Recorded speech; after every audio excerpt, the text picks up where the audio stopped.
Mic check. Mic check. 1, 2. Mic check. We live, baby.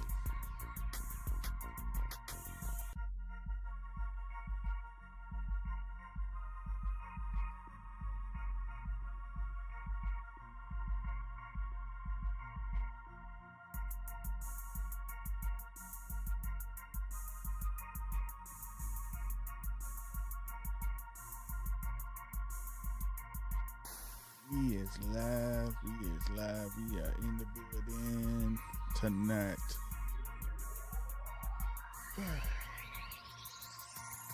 Hope y'all ready. Got a lot to talk about.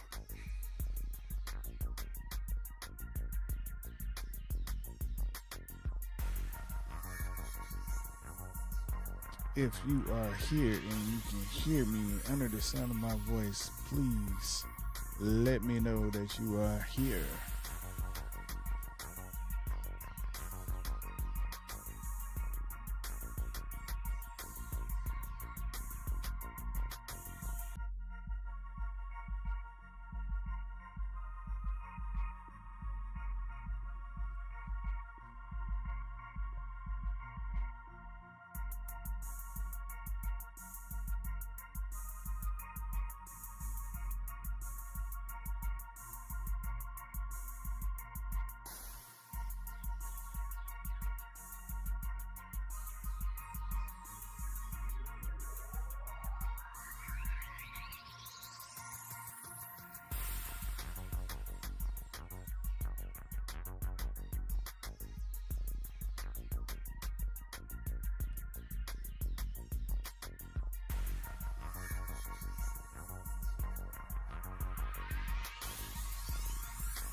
Good evening.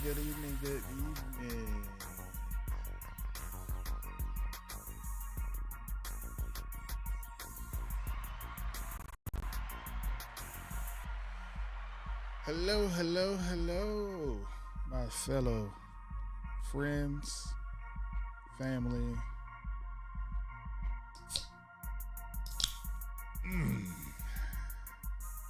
associates, enemies, wherever you may be.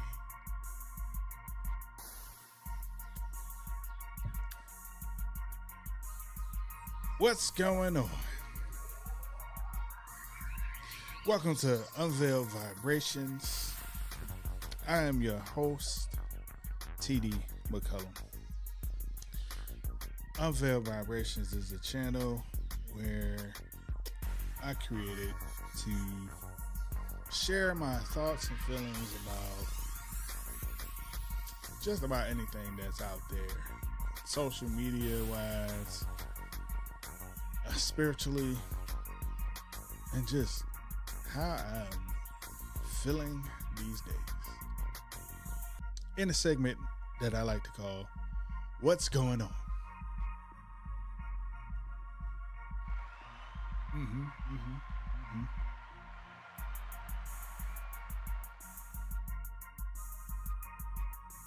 And so, periodically, hopefully, I will get the fortitude to come up here a little bit more often than I have and share more.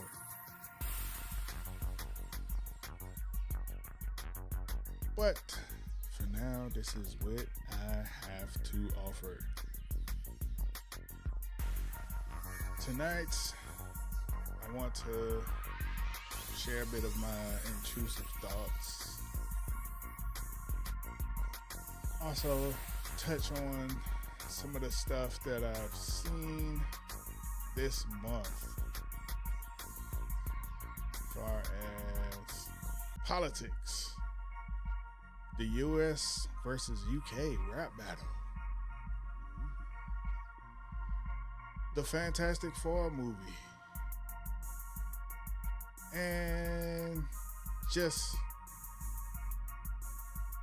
how I feel spiritually about the next few months. All here tonight.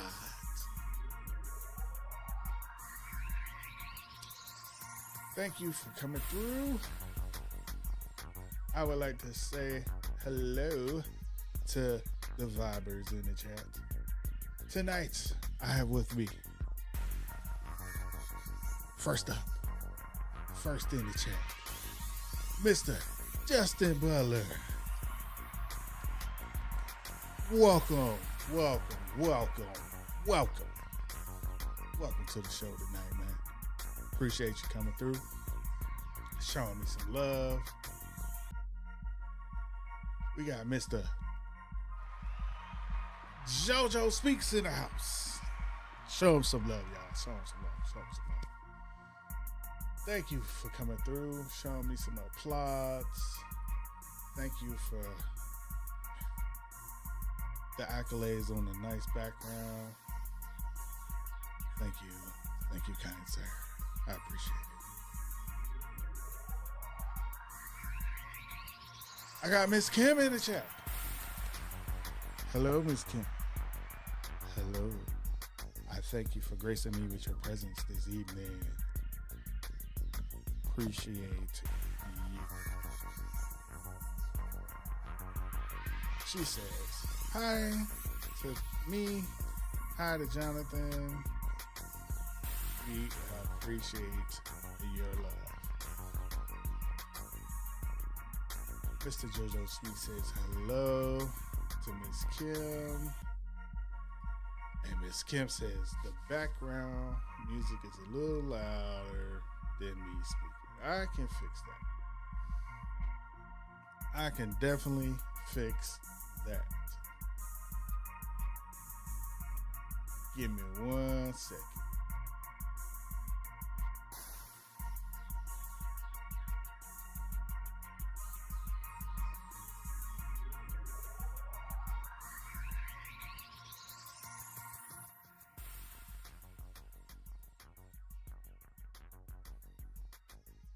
Let me know if that's more appeasing to you, Ms. Kim. Thank you.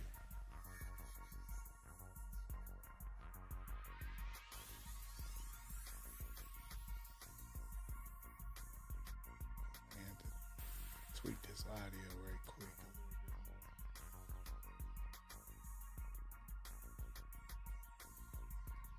a little bit more.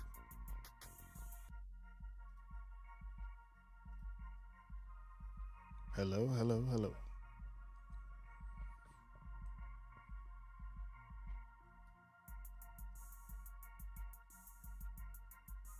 Man. All right.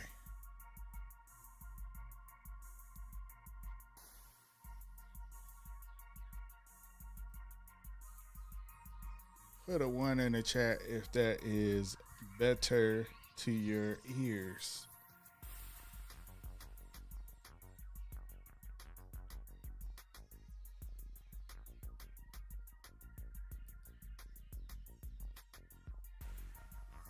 Whew. All right. I ain't gonna hold y'all here not much longer in anticipation. Whew. Man, peoples, a lot has gone on since my last live near the end of June.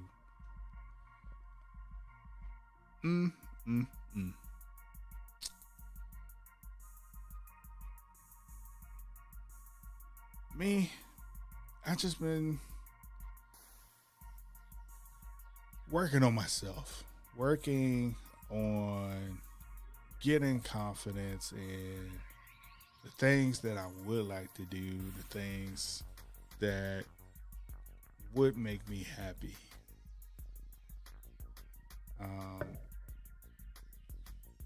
Rediscovering the things that I desire to do, because at some point I kind of lost myself, not knowing what to do next.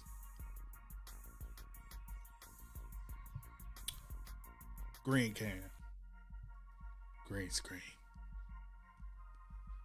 studio background right here, you know, in the other part of the house. Um, Back to what I was saying. Um,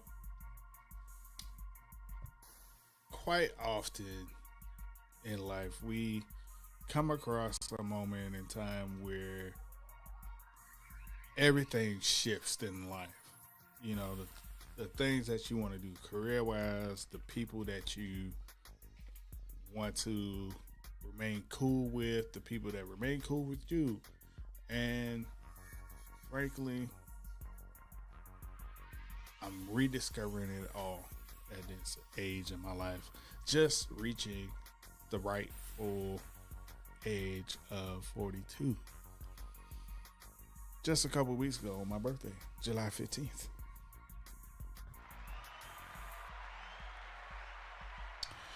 And, you know, it comes a time where we have to do what we got to do to keep going in life, or we just succumb to the weight of the world. And I'll tell you, for me, I had to really have a conversation with myself about my past in order for me to look at the present so I could prepare for the future. And that wasn't easy because, man, when life just doesn't go the way that you want it to go, what are you going to do about it? And for a long time, I was kicking myself for the things that I have no control over at all. You know, I had to come to terms that it wasn't my fault. I did all that I could do at the time with whatever I had at my disposal. Little background on me for those that are new to the channel. I am a musician. I went to school, started in middle school playing saxophone as my primary instrument. Before that, I played piano off and on, just self-taught, learning along the way. Going throughout high school, really diving into music because that became my passion. And it was my ticket to see the world. And when opportunities don't come for you to establish ground and grow with it, you tend to just go with the flow, ebb and flow of life, and just do whatever it takes to keep moving forward. And for me, that ended up becoming retail. And at first, I was absolutely terrible at being a salesman because I'm an introverted person at heart. And it was very difficult for me to come out of that shell to now become, how you would say, the person that had to come and approach people and create conversation and be charismatic and be lively. I wanted no parts of that because it was uncomfortable. You know, it felt like bothering people. Even in my element, working at a music store. just absolutely bonkers for me to walk up to somebody that walked in the door and start hitting on with a barrage of questions. What are you doing here? What can I do for you? Those kinds of things. As a introverted person, I know I would be annoyed by somebody just rushing up to me. And I was chastised for taking the wait and see approach with people and don't really bother them per se and try to open up the door from or the window from the side.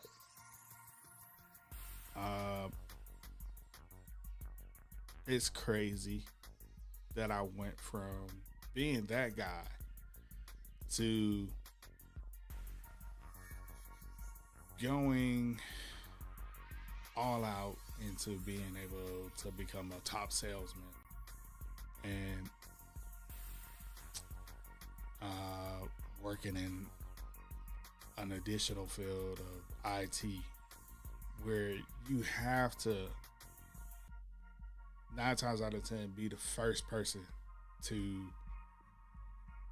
start the conversation and warm people up to your personality and everything. And for me, I just had to dig into who I was and just share who that person was with the world. And then I got lost in that because I was a people pleaser at that point. I wasn't even thinking about what made me happy.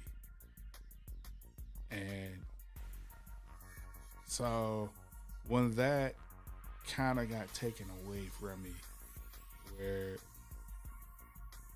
the store I used to work at recently just went bankrupt out of nowhere and yanked the rug from underneath my feet, and now you're left with, now what? What do you do now? Working at IT, most of that field is 1099 work, contract work, and it could end at a drop of a hat. And now what? What do you do? You have no other choice but to keep going, or you will just sink into a sunken place where everything is just doom and gloom. And I thank God for the people around me who, even going through what they go through themselves, still have a heart to encourage and say, you're going to be okay. And I know I'm not alone out there, because there's a lot of people out here that need to hear those encouraging words. You're going to be okay.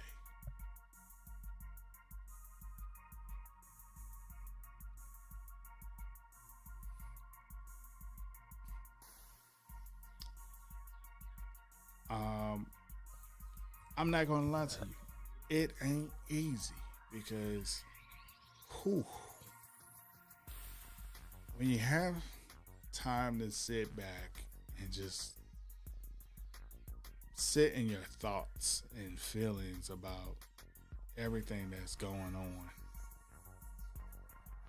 in the world and in your life, you're faced with a mirror that you have to look at every day. And I want to encourage people out here that it's okay to not like what you see. Because when you don't like what you see, that's when you start to dive in and cut away at the things that you don't like and start cherry picking all the things that you do like and start to feed those things so they can grow, so you can grow.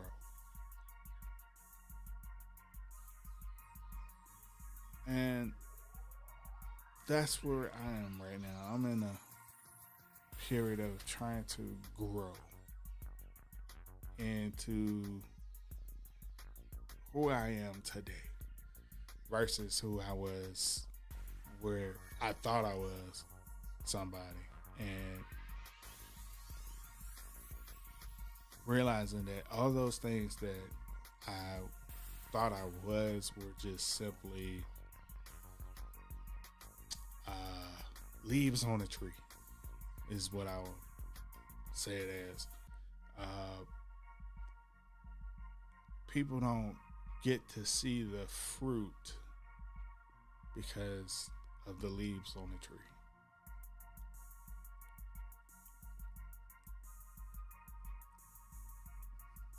And so this is what this channel is about. Allowing people to see behind the leaves in the tree. I'm going to extend the olive branch to open up to people and talk about the things that I see out here. And it gets pretty wild. Like, for instance, today's political climate where we have an administration that is anti-immigration, I would say, for the most part, they're anti-immigration, anti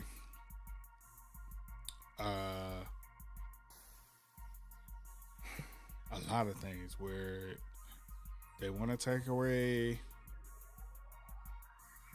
healthcare, they want to take away education, they want to take away things that made America great at some point in time.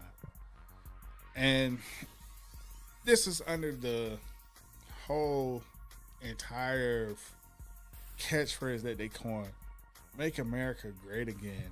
And I don't understand how you can take away so many things that separated us from the rest of the world, that made us this beacon of light for people to come to America in the first place, and you're gonna strip it away because you feel certain people shouldn't have those liberties because you want to be in control of everything, from religion to how much money we can make. And it's, in my opinion, robbing the essence of what America was founded on. America being a place of hope where people could come and have their dreams come true and be able to build a legacy.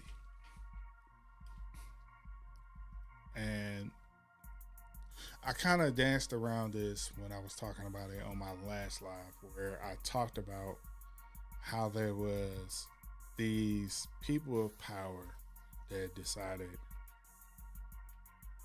that they wanted to separate themselves and put themselves behind a whole curtain and in the wall and separate away from the rest of us, and put even more hate in between people of color, people of religion, and people of different wealth class. Well, that really came to a boil last month. as this administration began to seek out and punish immigrants that they deemed undocumented. But we shortly discovered that it was a lot deeper than that. It went to the point of where if you wanted to rebel against it, they were going to take you down too. It's a shame where we have a country where we were deemed to have a freedom of speech, a freedom of protest, and you can't even do that anymore. It's anti-American to me. And to know that the founders of this country knew that we weren't going to have it perfect, but they wanted to grow. And now we have an administration that's like, hey, now y'all done grown too far. Y'all, we don't want y'all growing no more. We don't want y'all defending people. We don't want you to do this. You don't want to do that. And it's depressing. It's just downright depressing to see all this stuff out here, because what you saw last month and a bit of this month was an attack on humanity, really. And what for? What is the end game for all of this? I'll tell you what my thoughts are. The end game is simply to distract people from what is actually going on. And you may ask, TD, what's actually going on? What's actually going on is a deconstruction of a society while trying to put up firewalls of who can access what. And of course they're going to put a cost to it, because capitalism is on crack.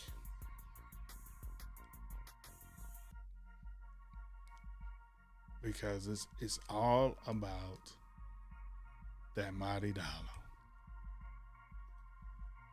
And how can we get it? And how can we keep it? And how can we keep others from getting more than me? I mentioned this to somebody in a religious sense a couple years ago, that our country is heading into fascism,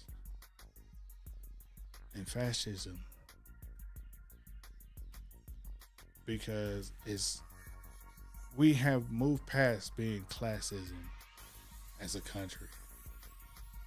And so what we began to see 8 years ago was a particular person that became the face of that movement, who's back in office now. And what we're seeing is a breakdown based in colorism. Many people thought that racism was the original sin of America. I would partially agree with that, because before that, it was colorism. The first time they came off the boat, and thought that they were in India. It was white man versus red man.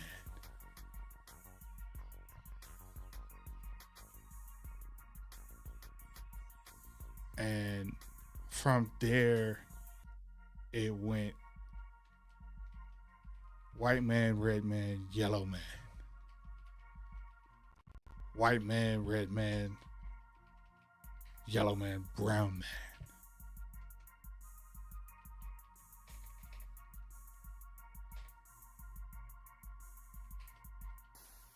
Blackness was always there, which is the funniest thing about it all. And was the most hated throughout history because blackness was the original. And a lot of times the copy wants to replace the original, but can't replace it because it has to go back to the source. And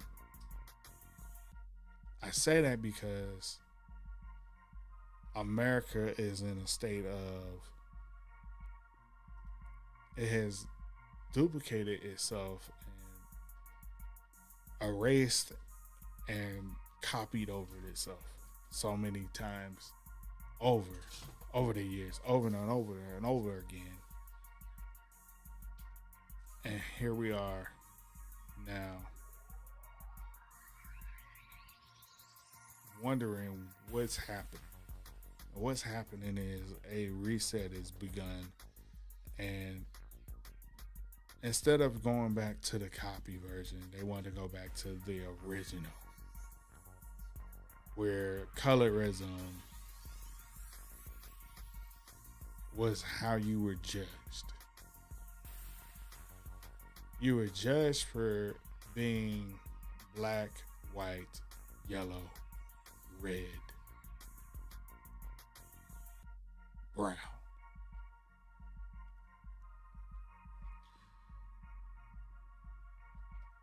What America should be careful about that is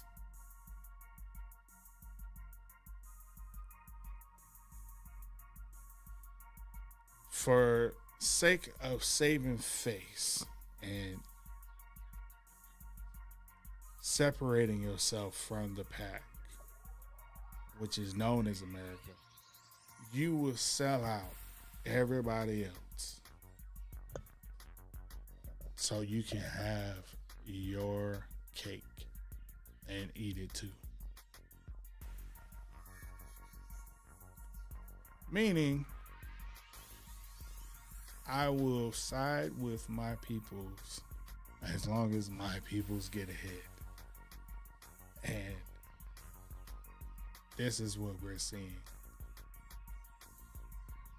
And frankly, that is more scary than racism to me, because racism is birthed from colorism, and you can have somebody that is of African descent that is white passing and will receive more benefits because they look like the majority, quote unquote majority. And to understand how we got here was because there was a whole statistical theory put out there that whites were going to be the minority at one time in history, and the leading of the pack was going to be Hispanics, because those brown people, they're right next door and they could just flood our country and take over the country. And they started mixing and mingling with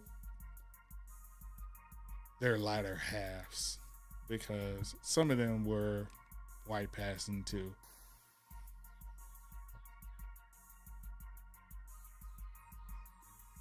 And then as our nation become this melting pot that we are, oh boy, some people got scared because they could see the writings on the wall that grip of power that they had was slipping away.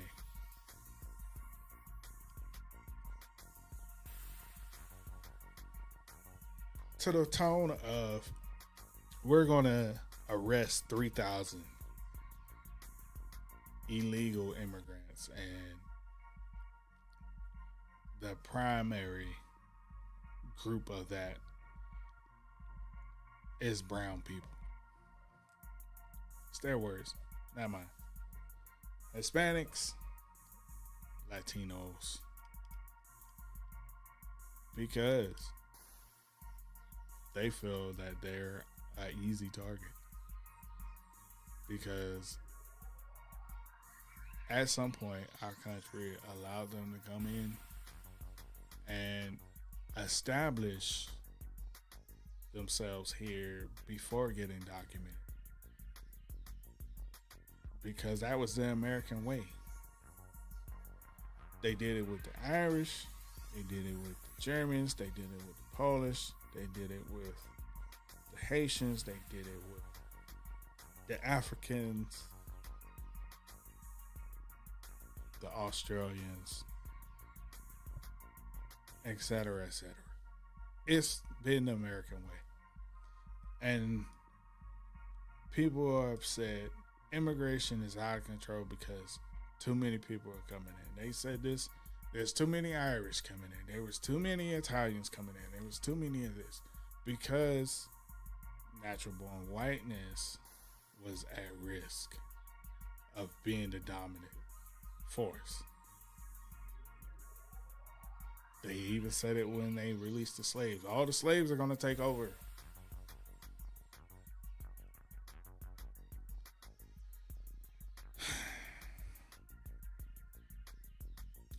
I'll have to say this. Yeah, it had to get bad before it get better. The hope was, as the world began to see what was happening and they held the mirror up to America and its people, that they would change. Unfortunately, that change has gone for the worse because there are more people who are biased and prejudiced in this country than we thought.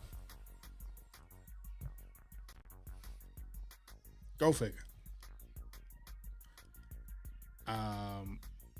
And those biases are a plague, in my opinion. They are a plague.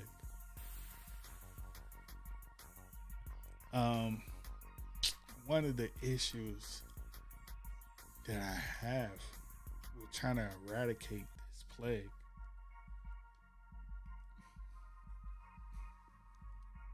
is the fact that more often than none, it will not go away. And I'll tell you why it won't go away, because there will always be those that will remember, like Thanos would say, and because of those that remember, their story lives on throughout history because the children tell the story for them in their absence. And that story sometimes gets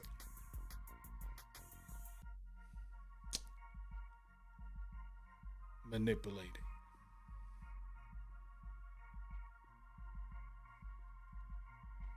And I'll tell you why. Because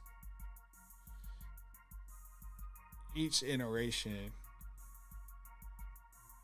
of the story being told over and over again, frankly, what happens is people add to it to heighten the emphasis on it. And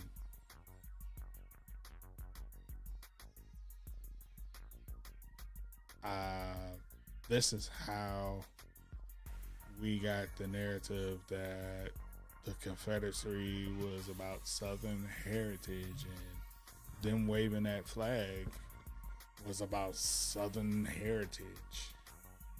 And anything that opposes it is a threat to patriotism. Okay. That's how you feel.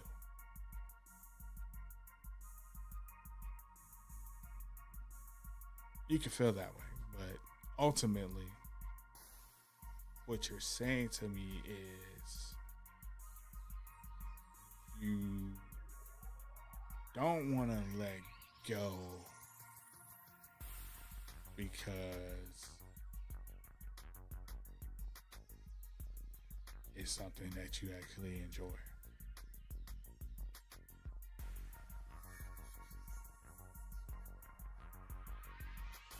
It's something that you choose to want to honor, and that's okay. We'll let you have that. But what you don't get to do is to use it in a violent way where you, I might get in trouble for this, but where you are weaponizing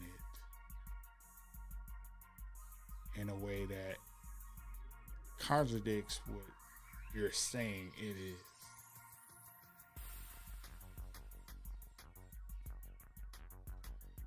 But apparently, that's the American way.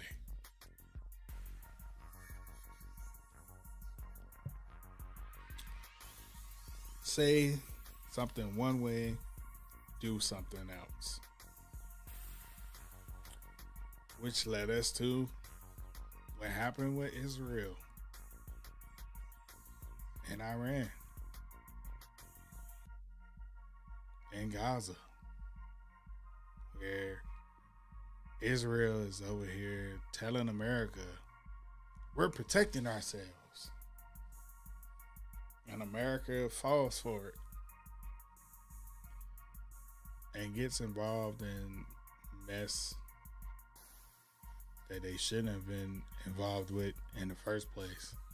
And you find yourself in the middle of a conflict because of the changes in the narrative over time. Right now, as we speak, Israel is trying to prevent people from getting aid, food.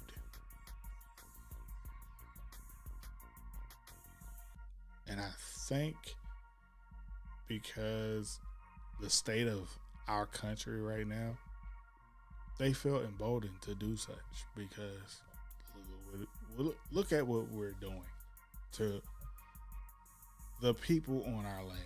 Not even just talking about citizens. We're just talking about, we would call them visitors. Since being documented is a real big thing, it can't be that big when people that are documented are being deported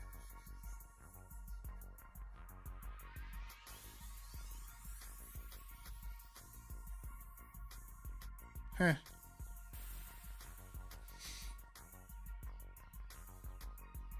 It is what it is at that point, I guess. And frankly, what I see happening is a couple of things. You're going to have our government stand 10 toes down on this thing until we're forced to do something about it legislatively. Like, we have to address it. But the problem is they want to politicize it at the same time. You cannot, history shows you cannot address the issues and politicize it and quote unquote say I stand for this and point fingers at somebody for standing something different. You can't meet in the middle and come to a common ground on that, because you're only seeing things one-sided. I will say openly, yes, this country has had issues with immigration. From the time you step foot here to declare that you want to become a U.S. citizen, to the time that you're sworn in as a U.S. citizen, that process is absolutely garbage. Absolutely garbage. I say this as a natural born citizen. It's easier to be born here than to come here and try to establish yourself here. I say this from experience from talking to people who came to America seeking a new life to generate wealth for their family, establish businesses, and just want to do something, leave a legacy. And the young woman that I met while working at the music store, it was so funny. I can talk about this many years later because she was trying to rent an instrument for her child. And the way our society is set up, if you don't have credit established here, you don't start off at the top and lose your credit for the most part. Like, you have to have something to start up in the 700s. Otherwise, you have nothing.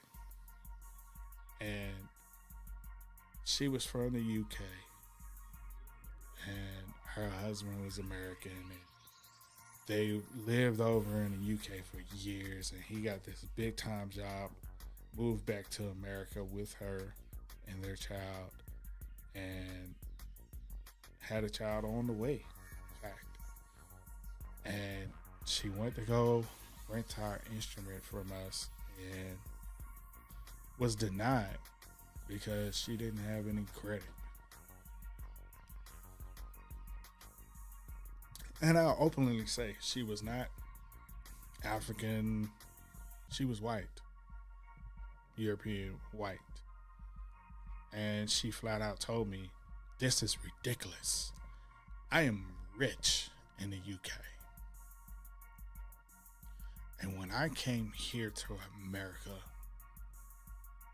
I could not bring none of my wealth with me. And everyone has been treating me like I am no one.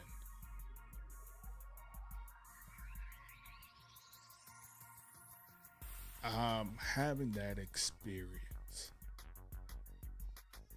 opened my eyes to a lot of things because that is loaded. Believe me, that is loaded. And especially me being an African American who struggled to even have foot in the mud. And here you got somebody talking about they went from being wealthy to nothing and having to start over. And a lot of times that's happening to our immigrants who are coming here. They come from nothing and have to establish something, or some of them come from high wealth and high ranks and have to start at the bottom and come up.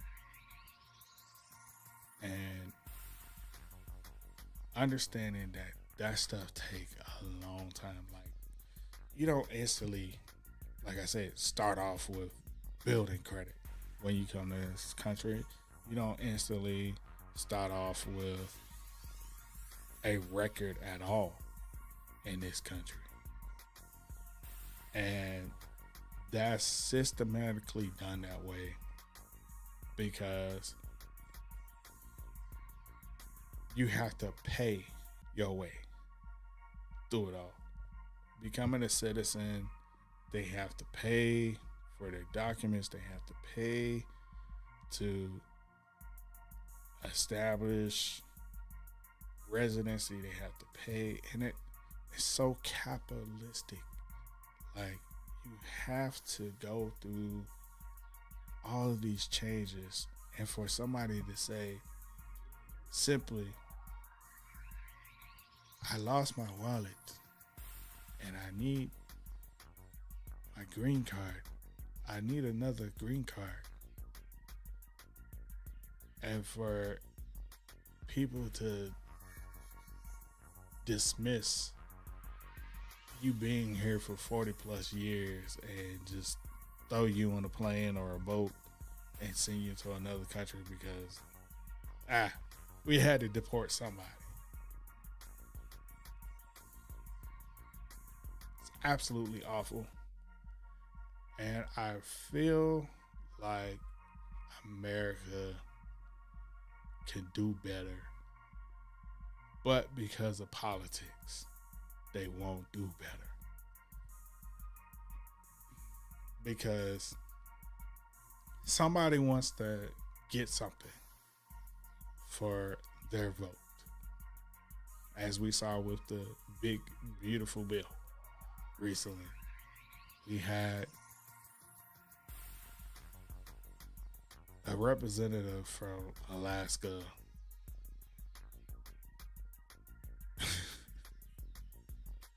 was against it all the way leading up to where they made a provision in it where her state got to be waived from SNAP benefits being taken, funding being taken for their SNAP benefits. Like, it's stuff like that in politics that make all of this absolutely horrible because humanity is thrown to the side now. Doing right for a righteous cause is thrown away because of the fascism of it all. And what I see coming from that is more division statewide. As resources begin to deplete and funds dry up because whatever may come. Because, I mean, look at what's happening with FEMA right now. All the stuff that happened in Texas and New Mexico with the floods. We all know they could just print some more money to cover that. But the issue with that is it adds to the national debt and it adds to inflation. And when those things pile up, America tightens its purse. And I hate that when they tighten their purse, they cherry pick where they want to send those funds. We sent more funds to overseas, to Israel, than we sent to these people in Texas, North Carolina, Tennessee, New Mexico. And why? Because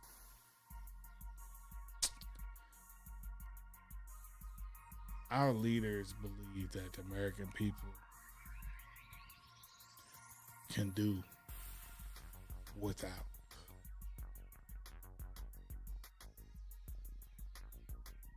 I ain't talking about the immigrants. I'm talking about regular Americans like me and you.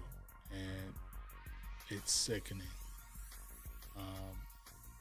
Because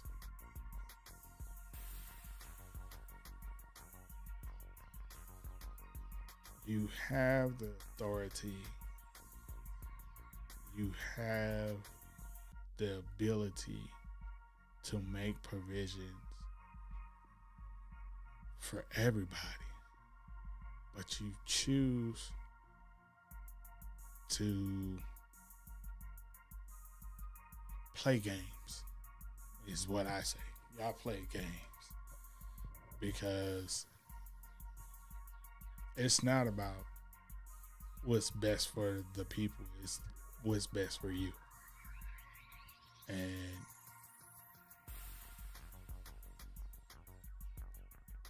it's sad that America is no longer, to me, is no longer that beacon of hope, because they were willing to help someone in need, help those that are less fortunate, and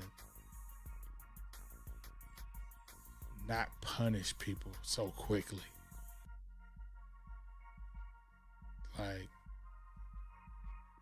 maybe somewhere down the line, America felt that it has been abused, and this is its way of correcting things and fighting back.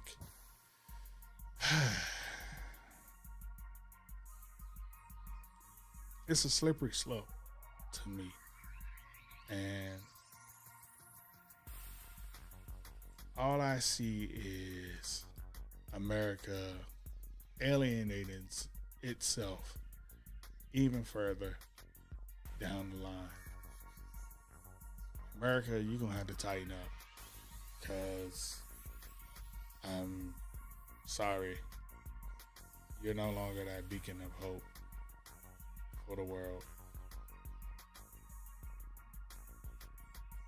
It is what it is. Y'all decide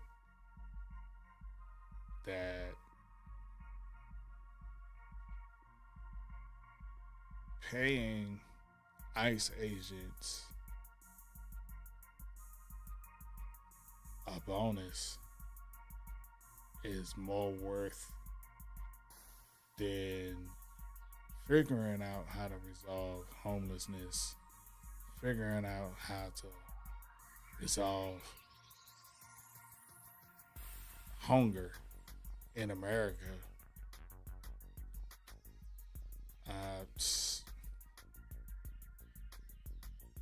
You rather line your pockets than help somebody in need. To me, this is my opinion, that's a recipe for disaster.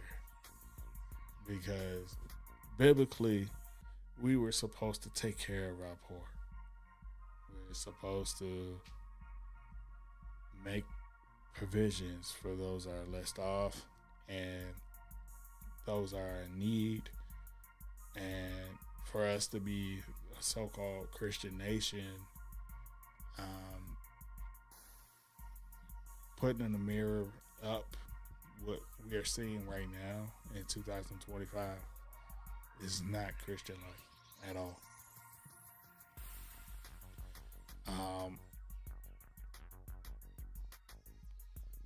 Literally just the other day, young man, African American young man, we saw the post today where he's just doing his job as a project manager, trying to inform people of the updates, and goes to a door in the neighborhood that he's working on to inform them, and is met with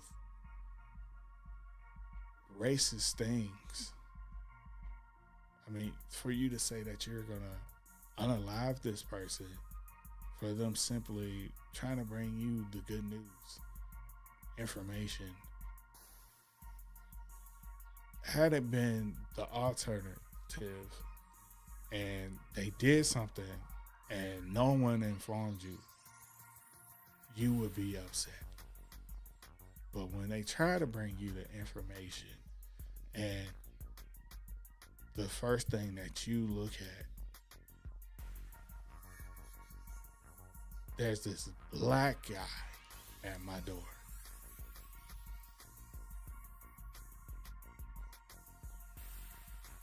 We got a problem as a nation. We got a real bad problem. Because if the messenger bringing the message is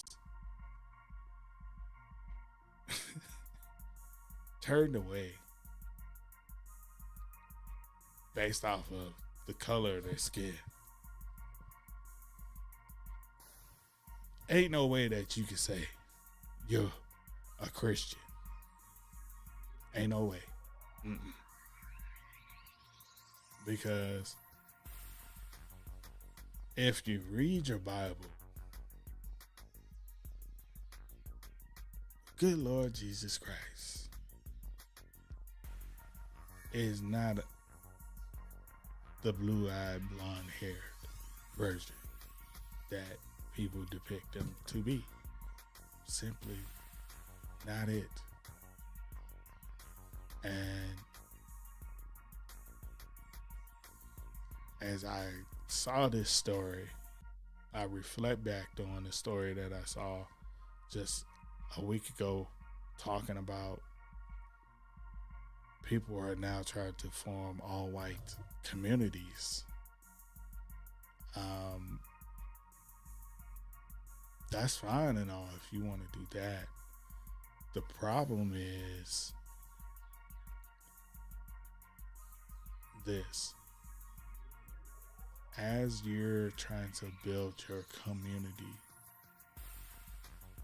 based off of color and what you may define as ethnicity or race, you will cut yourself off from information.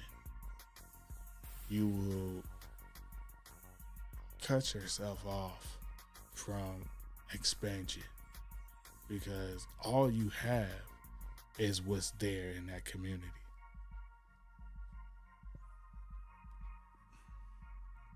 Christianity didn't get the way that it is today with it cutting itself off from the rest of the world. It got to where it is today based off of expanding and sharing itself. and sharing the teachings of Jesus Christ around the world, sharing the teachings of the Bible around the world. Imagine if it never got out of Ethiopia. It never got out of Rome. It never got out of the United Kingdom into America. You wouldn't have anything to base your values off of. You wouldn't have anything to preach off of.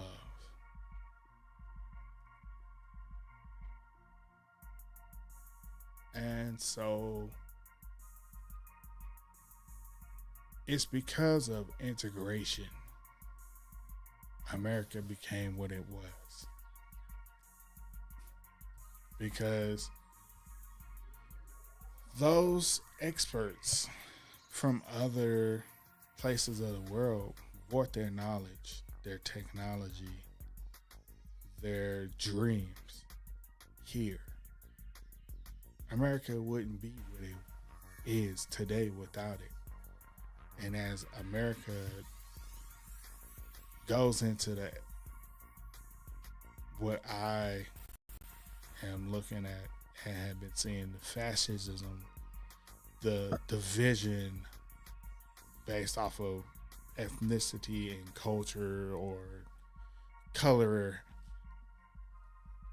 the more division that we have in this country, the worse we will become. And frankly, that will be the downfall of America.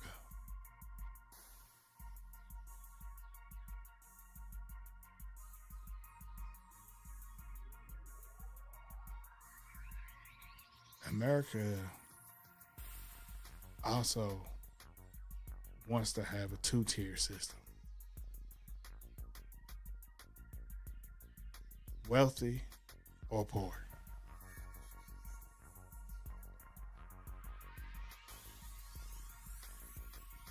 To enter into that state,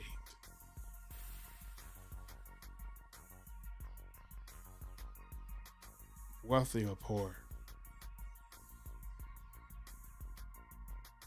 and also want to be all white, all black, all Hispanic, all Asian, all Middle Eastern,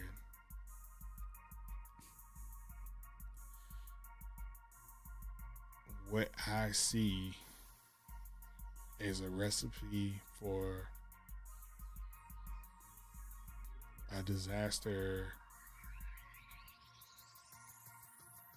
like we had never seen before. Like, we thought the Civil War was big. I had this conversation with some friends the other day, and this is my stance on it. What happens when your community, all white, all black, all Hispanic,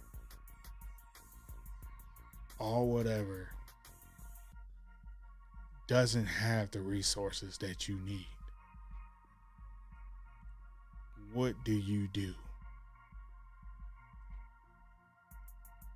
And history has shown us what we do as a people in that state. We become envious as a people. We become violent as a people. And if you don't give us what we need, we will do anything to get it, including unaliving people. And that should scare you as a people. But what I fear is this: we have been desensitized to a lot over the last 20 years, to the point where seeing it doesn't affect us anymore.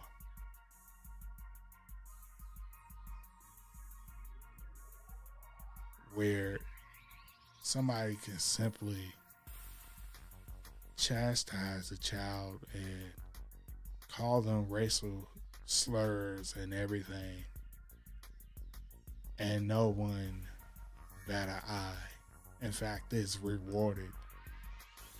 And what am I talking about? I'm talking about the young lady just a few months ago who chastised a child and spewed out racist slurs and everything. And instead of somebody saying, that's wrong and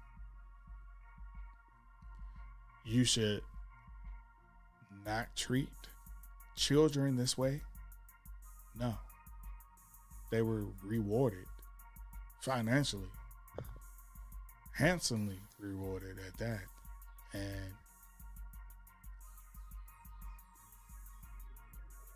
I think America has no conscience anymore because of that.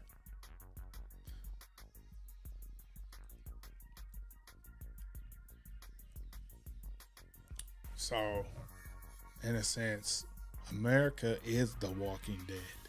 Is the way I put it to my friends was what we will see as people begin to separate themselves into these communities of whatever they want it to be. You'll find them out here.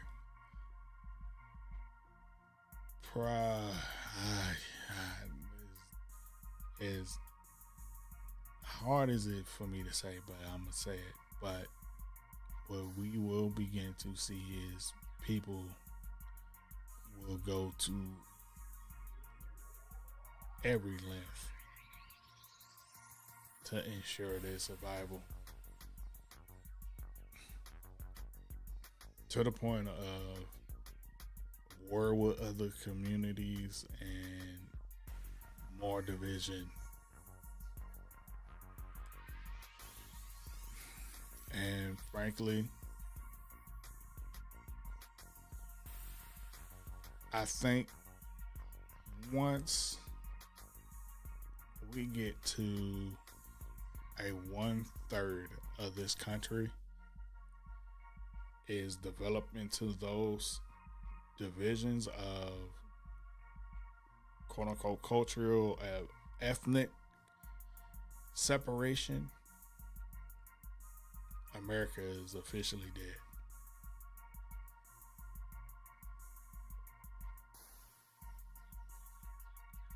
Because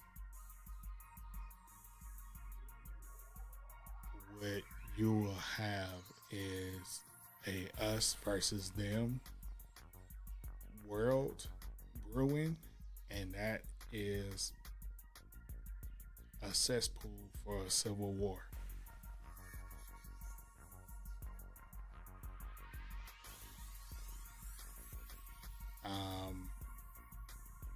Many years ago, I was in meditation and talking to God about things, and back then it was revealed to me that the events that has happened thus far were to come. After Obama, the Republicans and Democrats were going to switch off. 4 years Republicans, 4 years Democrats, 4 years Republican, before a civil war.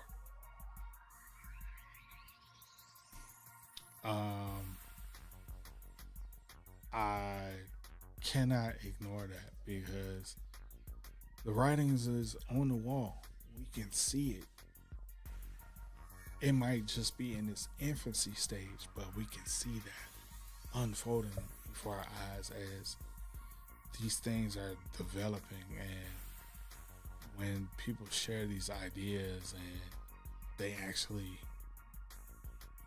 take life and go and grow, we're going to be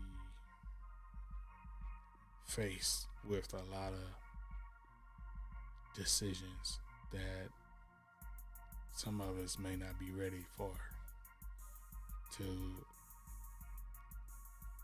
side with people not based off of religion, not based off of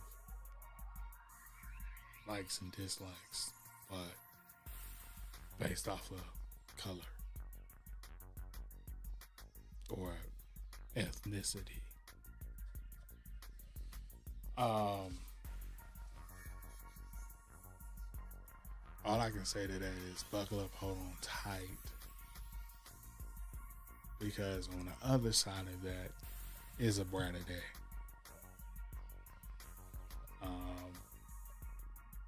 At some point where I saw in my meditation with God was that we were in a country where each ethnicity had its representative in government and spoke for the blacks, the whites, the Asians, the Hispanics, and the country was governed that way. And it was a little jarring to see that aspect of the world in that iteration, and I wasn't here for it. I'm like, nope, I'm pulling out. I don't want to see this, because it was sadder than watching Hunger Games.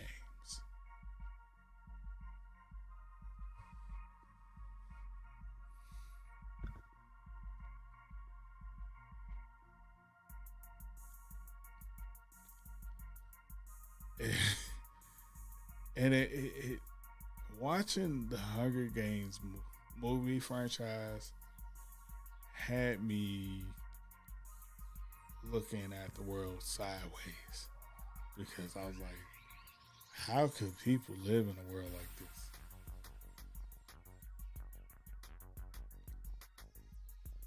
And we don't want to believe that can happen. No, that can't happen. Just like we don't want to believe that there could be a world where there's a yearly purge, like the movie. But I don't know. We've kind of tap danced on it a little too often in recent years for it not to come to pass.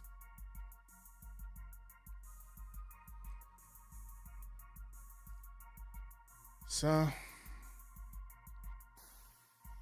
instead of dwelling on that, all I can say to people, we just gotta live.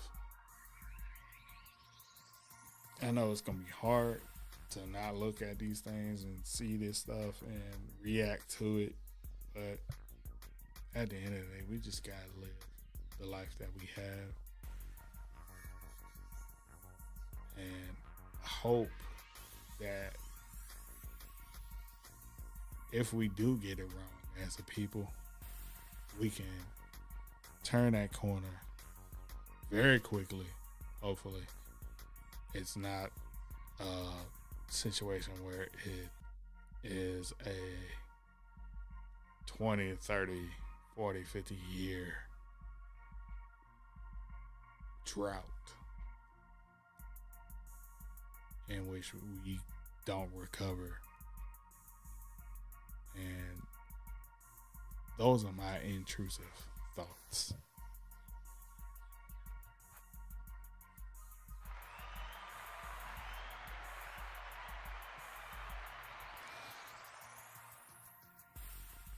Next up on the docket, man, oh man, did anybody out here catch this UK versus the US rap battle? In one corner we had the young lyricist Johnny Lucas.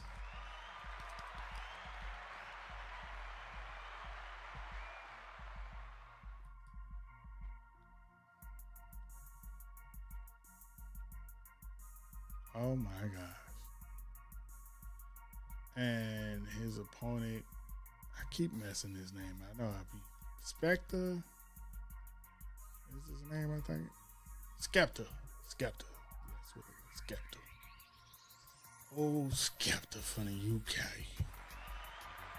The UK, mate. And when I tell y'all, man, seeing this battle, I chuckled at first because round one,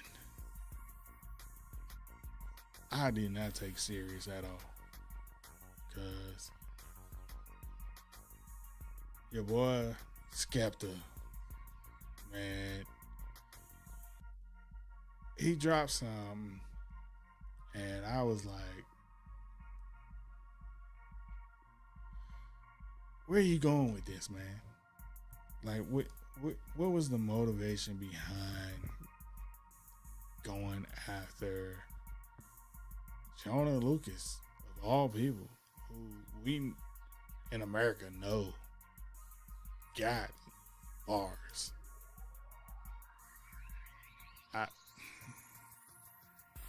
Maybe it was something that y'all set up behind the scenes ahead of time, but here comes Skepta. And I was like, okay. I hear what you're saying. Is you really saying something in this first round? Is this really a diss? And in my opinion, it was the weakest diss that I've heard in recent years.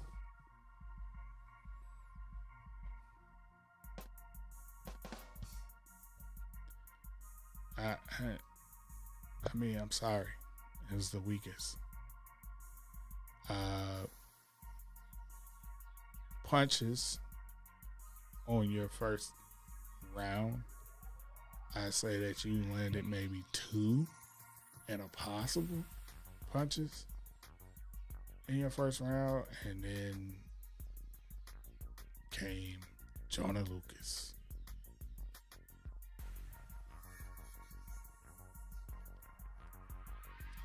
And I was like, oh, this about to be good. Look out, y'all. Look out. Let's see it. Dun, dun, dun. Jonah came out. He dropped a few bars and ran away. It was more hook to me than anything, and I was just like,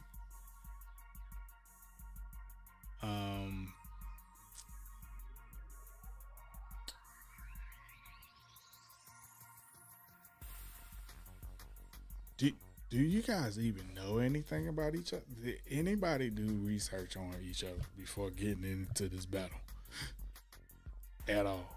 Like, it felt like there was no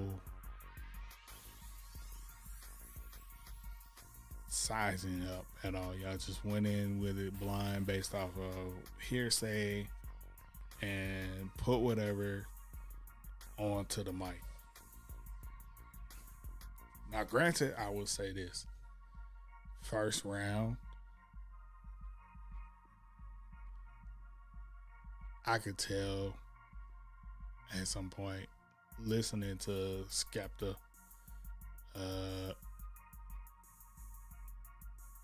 he was trying to bait him in by just throwing out general stuff. And throwing out those general things, it was just enough to get somebody to say something. Now, Jordan Lucas came and dropped some bars and dropped some real shots. And to me, I think round one,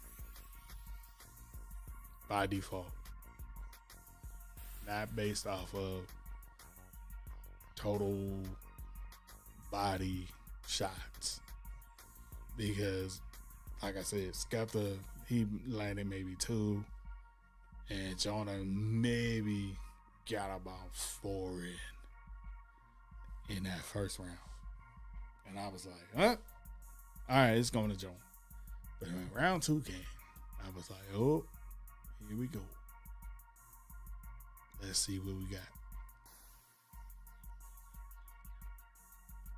And Skepta, my man, he definitely showed up to the party. Shout outs to you. Because what we need to hear in a diss record is we need you to really dive into their style, their flow. And I really don't care about sales. Really.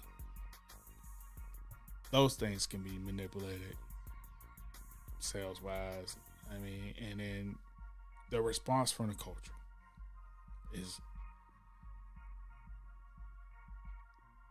are you really represented by the culture?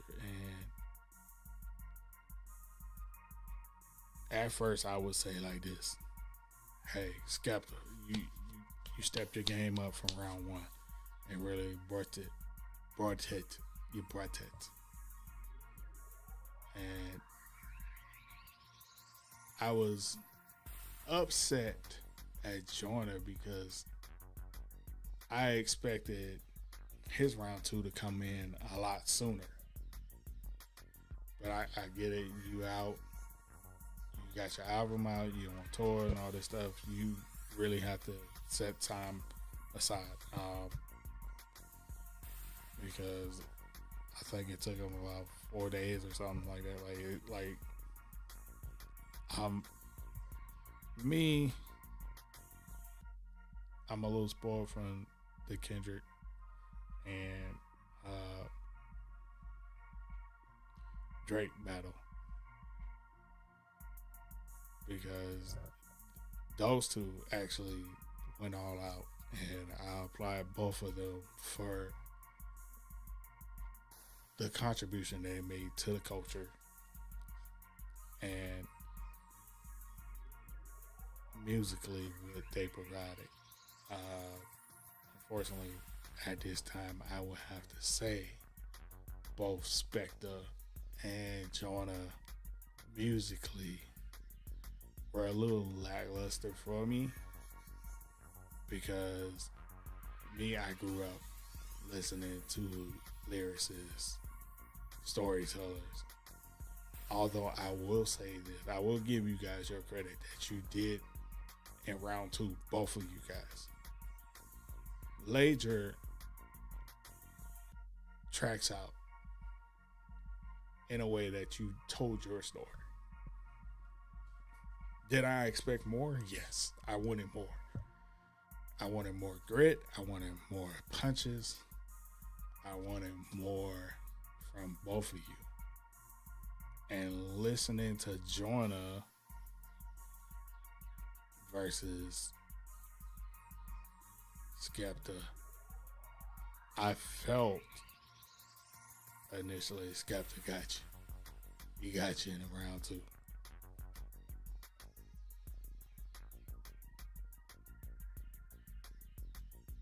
And that's where I'm at right now. I haven't heard anything more after that because, like, I think I did hear one more from Joyner, like the response. Now, I would say the response to Skepta's round two, or I think it was round three, really. I have to give that to Jordan. Shout out to Jordan, because the track itself been set up with two different beats, and the transition and the wordplay and cadence said to me that he put more thought into it than you, Skepta. And for Drake at the time to talk about the UK has the best rappers in the world. I've heard some UK rappers before, and lyric wise, I would say they lack a lot. And it's not about creativity, it's more about the continuity of the story and how they deliver those things aren't the best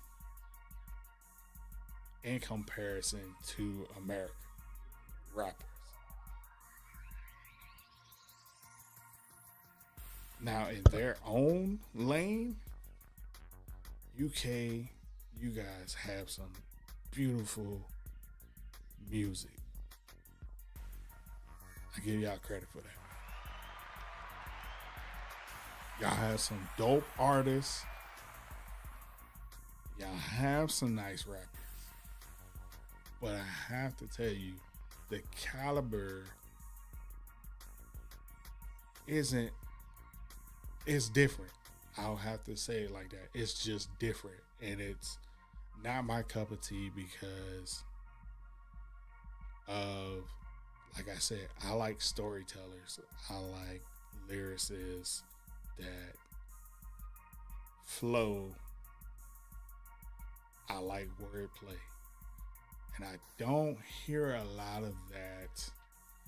I hear a lot of the one line thing over in UK where they kind of sit on this syllable in their cadence and just ride that syllable a lot.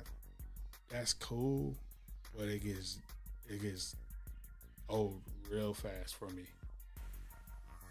And I ain't gonna lie, there's some American rappers that I just can't get down with, that cadence wise every song has the same cadence over and over again. And as you begin to hear that, rigor mortis sets in and it becomes boring. A lot of people can say that about Jordan Lucas. He has a box, or his arsenal of go-to flows.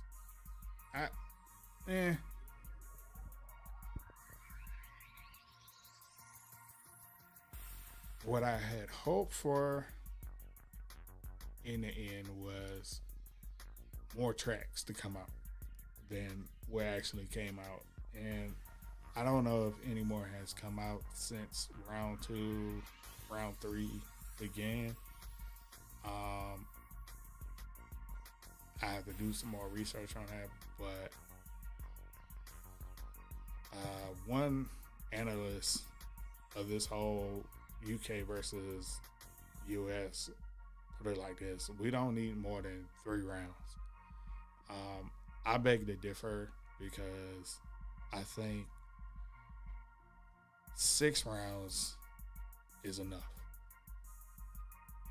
Treat it like a boxing match, and we have to create a scorecard system. I wish there was a scorecard system where we can really grade each rapper based off of the lines that they hit that are damaging to their opponent, the lines that are head nods to the culture, the lines that are ear pleasing based off of the flow. If those are the 3 main things that we can get from each rapper in 6 rounds of songs, I think we can finalize a actual winner. You know, like, we don't have to go like NBA best of 7. We can do like they literally do in boxing. Have a 5 or 6 round battle, and based off of those 3 things I just mentioned, if you hit or miss, you're deducted or given points, and tally it up at the end and be done with it. You go your way, they go their way, and we never do this again. Hopefully, y'all don't come back 3 years from now on a redemption tour of a beef. Nah, let that shit be dead, and we on our next beef. But I'll say this, it was exciting in the beginning. I think it fizzled out because of the lack of tracks that were coming out. If there were more tracks coming out, I think we would have a more exciting battle. I would be open to seeing another US versus UK, just with different artists. I would say that I would be open to it. Like I said, 5 or 6 rounds. You have your 3 main areas are being critiqued, and we sit down, listen to you, do your thing on whatever beat you pick, whatever length that you pick, and let bygones be bygones after the chips have fell. That's it.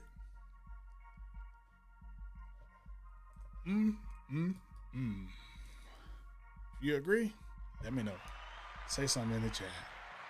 Drop a comment. And let's talk about it. Up on my docket. So recently, and this is my last thing of the night, recently went and saw Fantastic Four. Shout out to Marvel for hanging in there after the pandemic and still producing movies and trying to keep us all entertained. This movie was breathtaking. Fantastic Four visually is one of the most stunning movies I have seen in a long time. And me being a Marvel fan, I can tell you,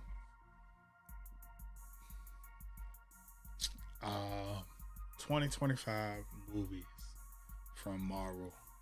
Thus far, we've had Captain America, Brave New World, the Thunderbolts, aka New Avengers, and now Fantastic Four. Out of those 3, Fantastic Four is by far the best movie Marvel has released in 2025.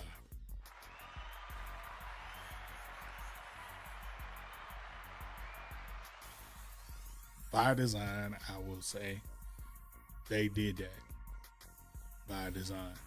And knowing how important Fantastic Four will be as far as moving the franchise forward into a new phase, they did not disappoint at all, because the story was amazing. And going into this movie not being met with the traditional origin story of how did they get their powers and all of that stuff, and having to go through the whole reintroduction. I gotta say, thank you for not doing that. Thank you for not going the traditional route. A quick montage of events and starting off with them already having their powers and had already been battle tested and evolving as characters and developing a world was hands down genius for Marvel, because I know a lot of us have felt the rigor mortis of going into a Marvel film, seeing the character go through a struggle period, getting superpowers, and all of a sudden they're on top of the world.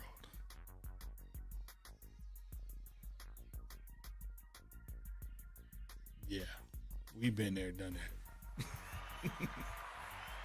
I'm glad they didn't do it like that this time, and I hope they continue to do that. This is something that I felt that the Blade movie should take this approach. We don't need to know that Blade was born and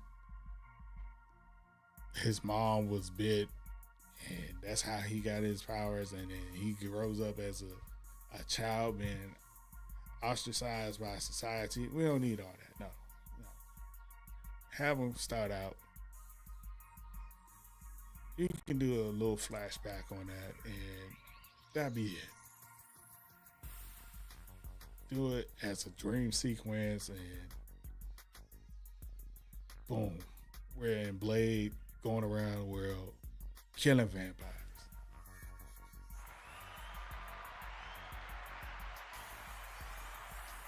And I'll say this for the Fantastic Four movie, for them to get into the nitty gritty of solving problems is what the Fantastic Four family does.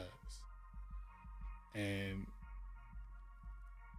they don't disappoint in this movie, because Reed Richards is supposed to be the smartest man in the world. And the things that he was able to do science-wise and technology-wise in a world that was set in the 60s is absolutely, hands down, amazing.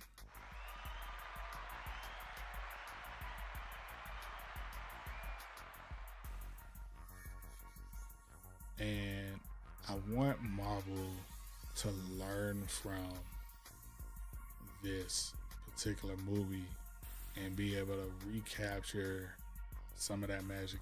For me, last year, Deadpool and Wolverine captured that magic and set a tone for Marvel moving forward in their next phase of movies. And I think as long as Marvel isn't forced by Disney to crank out 7 movies a year, Like at one time, these boys was pushing 6 movies a year. That is ridiculous. Absolutely ridiculous, man. Like I don't know what came over you, Disney. Don't ever do that ever again. Please. And hey, we can have some magical moments because they actually go in and craft the story and edit it and test it, go back and edit it again, and really be able to focus on developing a full movie with continuity instead of just throwing stuff on the screen. I felt bad for Jonathan Majors when it came to Ant-Man Quantum Mania because that movie at some point got rushed out and they had to just finish it up and get it out so it can be out on time. And unfortunately, I'm glad they took their time with developing Fantastic Four, developing a story, and giving each character its on-screen arc. I do felt that was a little missed in the New Avengers, aka Thunderbolts movie. Although the characters did have character arcs, I think they were just short-lived because there was so much going on cast-wise, and they had to get to the nitty-gritty of the conflict fast. If they didn't have to get there so fast, I think that movie would have been received way better than it was. I also think they could have marketed it a lot better than it was. Like they did for the Fantastic Four, they were able to dive into the things that will be visually pleasing to people to make them want to come to the theaters and see it.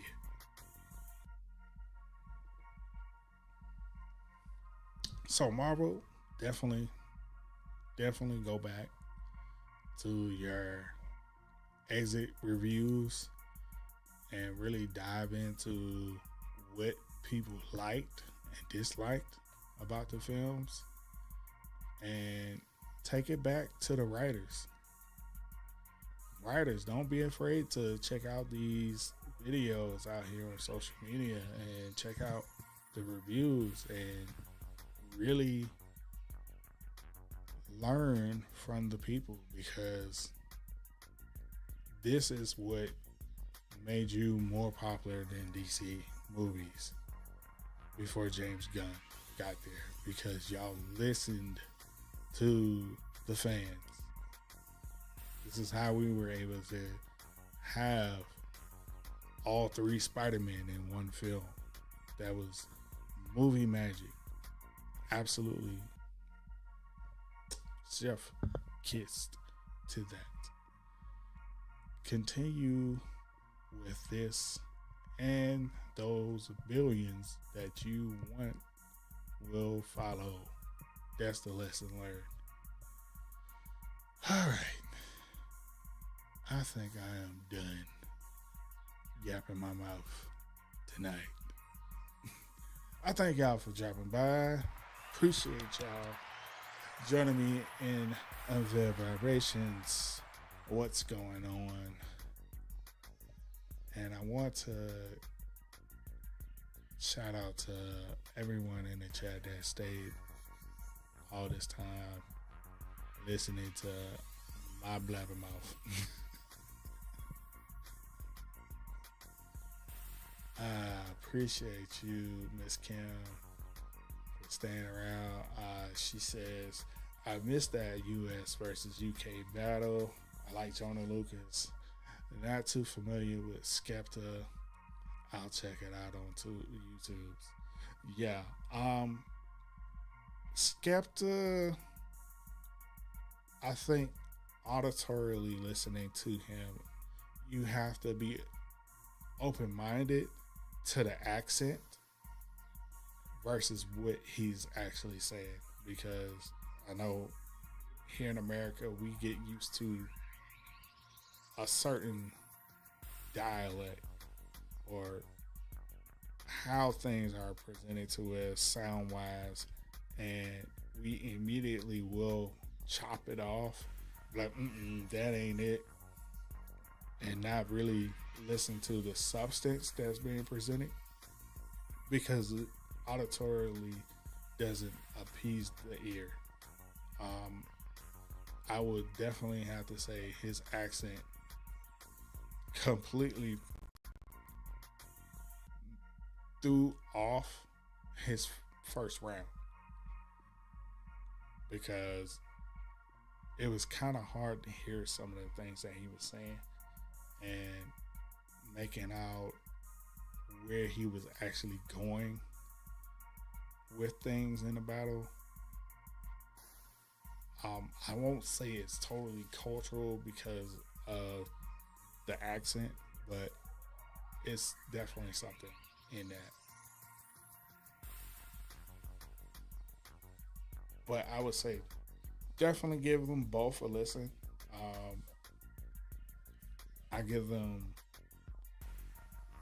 I'll give Skepta a B minus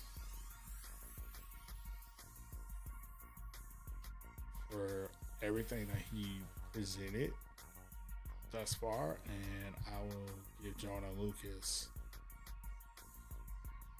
like just a slight edge because I won't say it's completely A. It's more like an A minus to me, and it's because I know he could do more. If he had, I would say he would have done more if he took it more serious, and if Skepta presented himself as a more adversary than just somebody joking around. Because at some point it felt like he was just messing around with Jonah to me, and that's what, in my opinion, made it more easier for Jonah to overtake him in that battle. That's just my opinion. You can take it with a grain of salt. I would love to hear what your opinion is. Come back, drop something in the comments. We'll talk about it. We can go back and forth on another video later, bar for bar. And I thank you for tuning in. Thank you very much. Please come back the next time.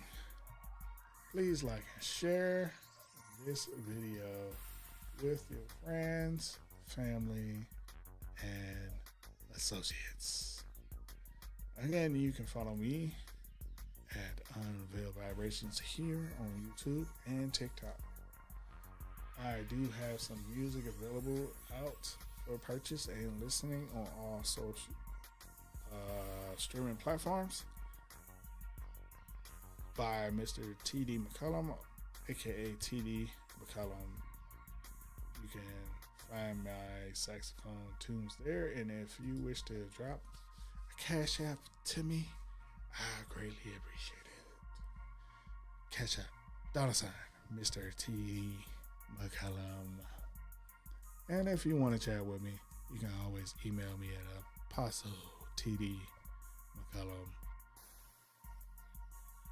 And this Saturday coming up, you can catch me at 10 a.m. on Faithful Warrior Ministries this Saturday at 10-ish.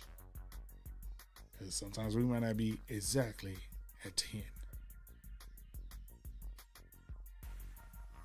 Once again, thank you. I wish you the best and much love.